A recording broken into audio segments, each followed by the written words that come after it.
자, 9월 2일 3부 시작하겠습니다. 3부는 문이 왜 조국을 놓지 못하고 여론조사에서도 제일 정권 편을 드는 여론조사가 1.5배 반대가 높고 대체로 2배 이상은 높습니다. 그러면 여론은 조국을 매우 부정적으로 바라보며 문 정권 들어서 이 조국 문제만큼 여론의 다수가 아주 완벽하게 반대한 일이 없습니다. 그런데도 이 정권은 실제로 그 리얼미터 여론조사나 이런 부분에서 정권이 원하는 대로 반대 여론이 총집결하고 있다. 이런 식으로 지금 받아들이면서 사태를 있는 그대로 보지 않으려고 하고 있습니다. 자, 조금 전에 나온 여론조사를 보면 이제 좀 더 심각하게 이 정권이 사태를 오판하게 딱 생겼어요. 그게 뭔가 하면 자, 지금 조국에 대한 찬성 반대가 반대 54.3, 찬성이 42.3이다. 이렇게 나오고 있습니다. 그래서 이 찬성 여론이 다소 높아졌다. 그래서 지난 28일 날 실시한 조사에 따르면 반대가 54.5, 찬성이 39점인데 반대는 약간 0.2포인트 감소했고 찬성이 3.1포인트 증가했다. 그래서 이 차이가 줄었다라고 말을 하고 있습니다. 자, 이거야말로 리얼미터. 리얼미터가 현 정권 들어서 어떤 입장을 보여왔는가는 국민들이 잘 알 거라고 보고요. 504명을 상대로 여론조사 내용이 이렇다는 겁니다. 자, 이런 부분을 가지고 궁극적으로 이 정권은 조국에 대한 임명을 밀어붙이려고 한다는 거죠. 여기서 40%대의 조국 임명에 대한 찬성이 나왔다는 것은 그야말로 끼워 맞추기라고 봐야 된다. 이렇게 보고요. 그리고 또 리얼미터가 YTN하고 26일에서 30일, 즉 금요일까지 여론조사를 한 내용에 따르면 문의 지지율이 0.3% 높아졌다. 그리고 문의 지지율이 0.3% 높아진 46.5다. 또 문이 잘못하고 있다는 0.2% 내린 50점이다 라고 하면서 여론조사상의 편차에 불과한 이런 내용을 가지고 이제 조국 임명의 정당성을 만들려고 한다. 또 리얼미터 조사에서는 한국당이 30%로 올랐었다가 다시 20%로 떨어졌다. 이렇게 만들어가고 있습니다. 다 무의미한 거죠. 실제 한국당의 지지율이 30%가 됩니까? 안 되지요. 그래서 높게 잡았다가 약간 떨어뜨리면서 이제 여론이 반전되고 있다고 자기들 스스로가 만드는 체면에 도취되어 스스로 그렇게 말을 하고 있습니다. 자, 이렇게 비슷해져 가고 있으니 이제 임명해도 되지 않겠나. 저는 문 정권이 조국을 임명할 걸로 지금 보고 있습니다. 그래서 지금 여기서 임명하지 않을 경우에는 정권이 무너진다라고 생각하는 일종의 오기를 갖고 있는데요. 오늘 이 3부에서는 문 정권이 왜 조국 문제를 이렇게 고집하는가 하는 부분을 집중적으로 좀 분석을 해 보겠습니다. 자, 상식적인 거면 조국 같은 사람 널려 있기 때문에 저런 정권에 고가가세하는 교수들은 아주 셌죠. 아무나 임명해도 될 겁니다. 그런데도 문 정권은 조국을 포기하지 못하고 지금 청문회가 무산돼도 오늘 정권에서는 추석 전에 임명을 강행할 거라고 이야기가 나오고 있습니다. 그래서 원래 오늘 내일 이틀 청문회를 하려 했는데 자, 청문회가 무산된다 하더라도 문은 9일 그러니까 다음 주 월요일쯤 조국을 임명한 뒤 추석 전인 화요일 가기에 조국을 참석하게 만들겠다. 지금 이렇게 생각하고 있는 것 같습니다. 그래서 법이 정한 절차대로 진행하겠다. 자, 그래서 문이 한 7일 날쯤에 한국에 돌아올 거고 이제 주말이 끝나면 월요일이 이제 9일이지 않습니까? 첫 근무일이요. 그래서 9일날, 첫 근무일날 아침에 조국을 발령 낼 것이다. 그래서 화요일날 하는 국무회의에 조국을 참가시킬 것이다. 지금 이런 이야기가 나오고 있습니다. 온갖 의혹이 더 등장하고 있음에도 불구하고 검찰 수사가 이제 참고인 등을 소환하는 단계로 가고 있음에도 불구하고 문 정권이 밀고 가는 부분은 여러 가지 이유의 복합적인 결과일 걸로 보입니다만은 이제 여러 가지 이유들을 하나씩 좀 검토해 보겠습니다. 차기 대선 주자로 이미 라이벌들을 제거하고 조국을 굳혀서 그렇다.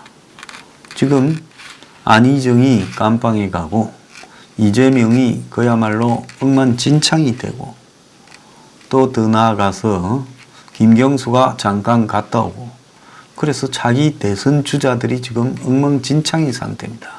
박원순도 지금 아주 지지가 보잘것이 없이 됐습니다. 자, 그래서 조국 하나를 가지고 차기 주자로 굳혀가고 라이벌도 이미 지금 제거한 상황에서 오죽하면 이재명, 박원순 같은 라이벌이 조국 지금 이 편을 들고 나섰겠습니까? 여기서 중요한 것은 조국 편을 들지 않으면 살아남지 못한다는 겁니다. 박용진 의원이 그래도 양심이 좀 있어서 이 조국 편을 지나치게 들고 나선 이 유시민을 좀 비판했죠. 오버하지 말라고요. 그러니까 전재수라는 의원이 자네나 오버하지 말아라. 번지수를 잘못 찾았다 그러고 친문 지지자들이 박용진에게 문자 폭탄을 보내고 있습니다. 자, 그리고 조정래 작가까지 나서서 지금 조국을 옹호하고 나섰습니다. 그러니까 좌파 진영에서 나설 사람들은 다 나서서 조국을 지금 옹호하고 있습니다.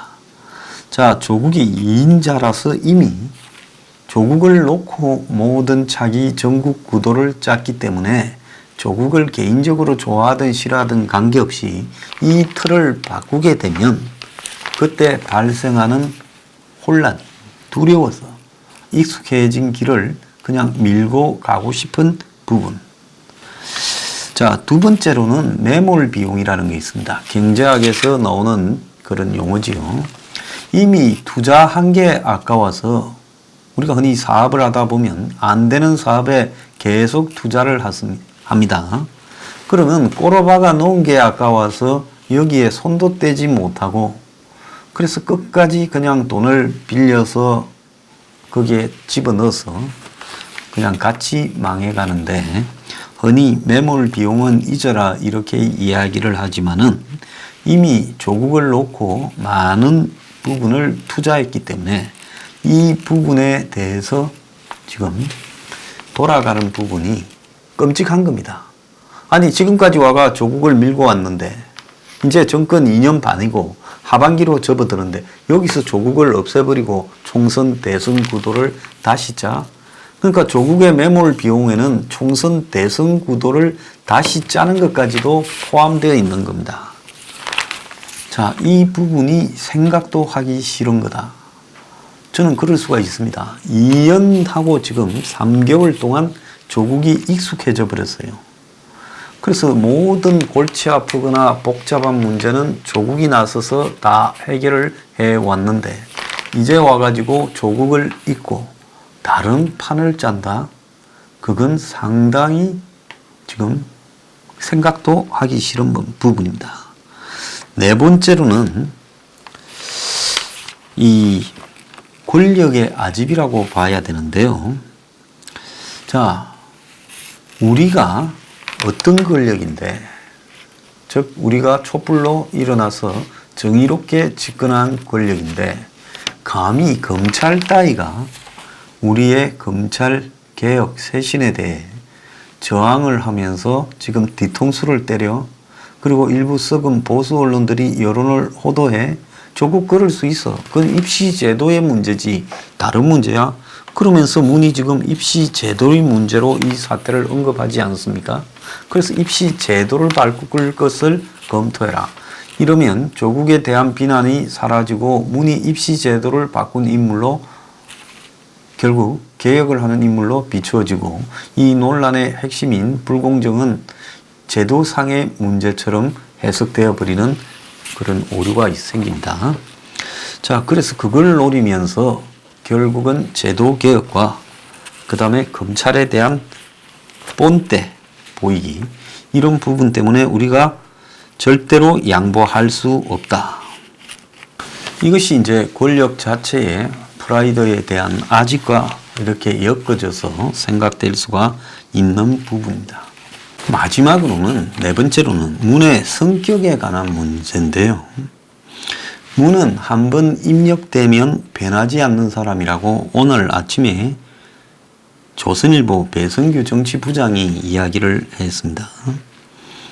뭐 이런 부분도 좀 일리가 있는 이야기입니다.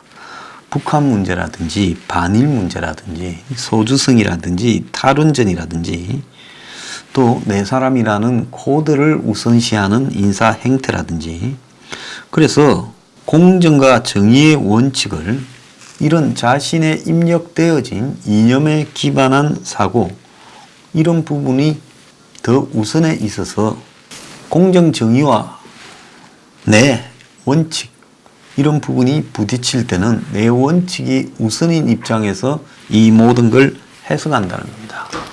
자, 그래서 그런 부분에 고집이 지나치면 결국은 정권 자체의 위기가 올 거다. 자, 그런 식으로 지금 바라보고 있습니다. 많은 사람들이요. 과거에 이 코드 인사, 친북 좌편향 정책 이런 부분에 대해 누가 이걸 하고 있냐? 임종석이가 다 하고 386 운동권들이 장막을 치고 있다 했는데 임종석이가 바뀌고 장하성 정책실장 등 비서진이 교체돼도 문이 바뀌지 않았다는 겁니다. 그래서 다 문의 의지 아니냐. 그래서 조국을 차기 주자로 만든 것도 문의 의지다는 겁니다. 과거에 노무현 청와대에서 문의 비서실장 수석 등을 바라본 한 친노 인사는 문은 한번 입력되면 바뀌지 않는 사람이다. 일단 생각을 굳히면 바꾸지 않고 어떤 사안이든 끝까지 간다라고 말하며 겉으로 남 말을 조용히 듣고 이래서 저 사람이 합리적인가 생각해도 실제로는 그러지 않았다는 겁니다. 청와대 민정수석 때도 문이 북한 문제에 대해 최대 관심사였다는 겁니다. 그래서 자기 업무가 아닌데도 열성적으로 발언하고 해서 노무현 전 대통령이 발언을 제지하기도 했다는 겁니다. 그래서 북한만 바라보는 대북 정책의 출발점도 이런 문의 성격이 있고 비핵화가 지금 결렬되고 북한 도발이 이어져도 문이 바뀌지 않는 데는 이런 지금 성격이 개입되어 있고 북한에 대해 사과 한마디 요구하지 않는 것도 이런 성격 때문이라는 겁니다. 반일 문제도 문은 반일 코드가 너무 강해 청와대 보고 지금 타협하자 하기도 어렵다. 그리고 여기에 부딪히니까 결국 지소미아도 깨버리고 뭐 조국 문제도 포함됐지만 이제 미군 보고 26개 기지를 반환해달라고 이야기를 하고 청와대가 전체가 김현종 등이 앞장을 서면서 지금 반미 반일로 몰고 가고 있다. 자, 그리고 경제에서도 마찬가지로 이런 소득주도 성장을 밀고 가고 있고 인사에서는 말도 할 수 없다라는 겁니다. 자, 이제 조국 살리기에 안 뛰들면 다음에 미래가 없다라는 식으로 몰아가니까 너나 할 것 없이 조국 살리기에 뛰어들고 있다. 자, 이런 문 정권의 아집과 오만이 문을 위기를 가져올 거라는데 맞습니다. 위기 가져오지요. 자, 그러면 이 네 가지 부분 결국 차기 대선과 관련한 2인자라는 부분 또 매몰 비용을 생각하기가 끔찍하다. 즉 총선 대선과 관련해서 판을 다 짜놨다. 그리고 세 번째는 권력의 아집이라는 부분 그리고 네 번째로는 문의 성격이라는 부분 이런 부분이 다 뒤섞여서 그런 거라고 보는데요. 그 중에서 그럼 딱 한 개만 골라가지고 뭐냐라고 하면 저도 네 번째 문의 성격 문제를 꼽도록 하겠습니다. 문은 언젠가는 머지않은 시기에 이 성격 때문에 파국을 맞이하고 파국이 오는데도 불구하고 파국을 회피할 수 있는 마지막 기회를 잡지 못할 걸로 생각이 됩니다. 흡사한 형태, 누구하고? 박근혜 전 대통령의 말기와 흡사한 형태로 문이 무너져갈 가능성이 저는 매우 높다라고 보고 있고요. 자, 조국을 임명하든 안 하든 문은 이제 레임덕이 왔습니다. 문만 모를 뿐입니다. 자, 문이 조국 임명을 현재로서는 강행할 가능성이 매우 큰데요. 조국 임명의 강행이 문 정권의 무덤이 되기 시작할 겁니다.